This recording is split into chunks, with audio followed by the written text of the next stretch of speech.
Welcome back to Family and Fit, where we talk fitness and how to integrate it in your busy lifestyle. So here we have another 1 year transformation. This is 1 year and 11 months. If you keep up with the channel, you now know I do not know how to count because this should be 1 year 10 months, but some point in time I lost track of my months. I don't know where I got off on this whole thing.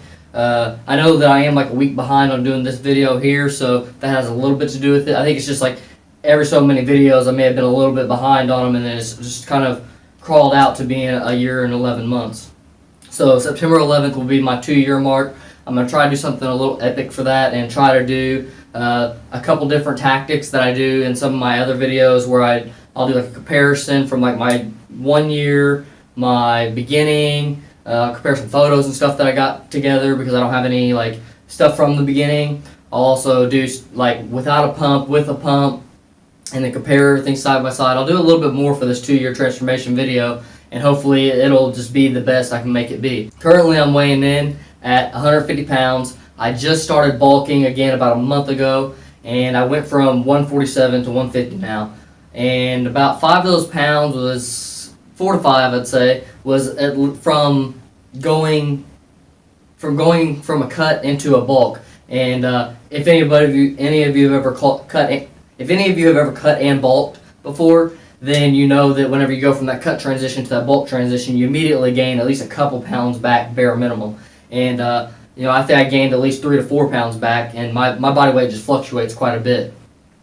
So yeah, so far I'm feeling like my progress of this 1 month back into a bulk is actually working out really well. I feel like I haven't lost too much ab definition, but I feel like my numbers on the scale are just climbing. So that's a great mile marker. That's kind of the best way to judge a bulk, is to look at your physique. How do you look? Do you feel like you look good? Do you look the same? Whatever. And then you look at the numbers on the scale, because if you feel like you look the same and you're especially fat wise, and then the number on the scale keeps going up, that's perfect. You can't do any better than that, really, because you're probably not gaining hardly any fat whatsoever, and you're just gaining all lean muscle, but it's just so slow and dense that you just really can't see it. So, guys, let's go ahead and just jump into this thing. I'm going to flex out some stuff for you. I'm not going to compare this video to anything else, so I'm not going to worry about trying to stay in the same routine and same flex patterns as I do in some of my other ones. So I'd also like to remind you guys that I do not know how to flex out. I don't really practice the flexing, the posing, and whatnot, so it's something I'm very novice at, something I don't have too much interest in, but I know I should definitely start getting into having more interest, just because of the fact that I'm going to need to be able to do this stuff. And if I'm trying to be a fitness influencer, I feel like I need to know as many aspects to fitness as I can. And this is just one of the aspects. But I feel like majority of people don't really need to know this, but it can be helpful for like taking some pictures, if you just want to do progress pictures, or just whatever.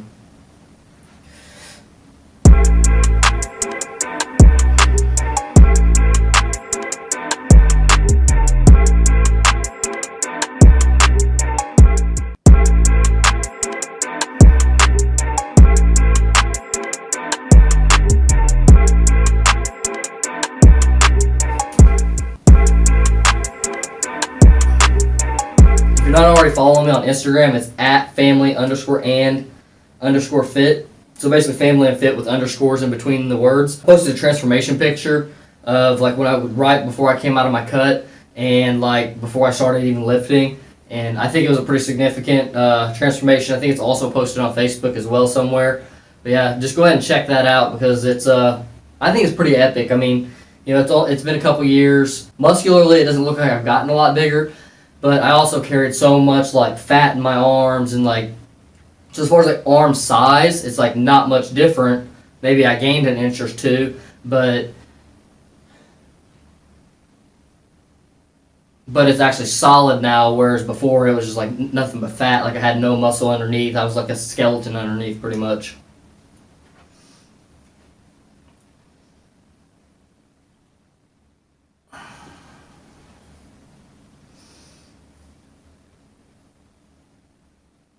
And remember, right now, I'm doing these videos, there's no pump. First thing in the morning after waking up. So first thing in the morning, I'll probably have a little bit more ab definition than I would at the evening. But I'm also going to be a lot flatter muscularly as well.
So as you can probably see, the back, like this kind of one, is one of my best features, I believe. But then again, I also feel like it's one of my worst posing features, or one of my worst posing stances. I would go ahead and show you guys my legs here. They're small, they're frail. I'm just now getting into actually hitting my legs. I'm gonna do a video over this, so make sure to hit that subscribe button. And essentially, there's a reason why I didn't do my legs for the past 2 years that I've been lifting. And just have to watch that video to see, because I don't want to make this video too long. This is just going to be a short video for doing my transformation. Let me know what you thought about my transformation so far, even though it's not necessarily a transformation video, as far as just like a progress and physique update type of thing. And also, the way you would like to see these videos kind of done.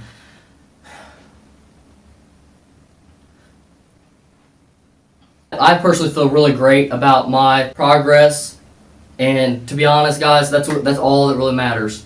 Like, if you feel good about your progress, it don't matter what anybody else says or thinks, unless, you know, you've been working out like 10 years and you're still like a stick, and like people are like, dude, you don't even look like you gained anything. You're like, yeah, bro, I'm slow.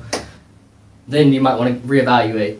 But in all seriousness, though, it's all about what you think about yourself. You don't have to be the biggest person. You don't have to be, you know, the strongest person. It's like with me, I do hybrid style lifting, so I do strength and hypertrophy training, and I do it very 50-50, or at least attempt to, you know, because I lift intuitively as well, so my fluctuation and programs change quite a bit, and it's just because I do what makes me happy and what I want to do, and I'm okay with not maximizing my gains because of that, and I'm okay with, you know, not being the strongest person and also not being the biggest person, because I feel like I am like the most well-rounded person, because I'm going to be a lot stronger than your average person, and I'm also going to be a lot, you know, more in shape than your average person as well. So I'll kind of have the best of both worlds on that aspect.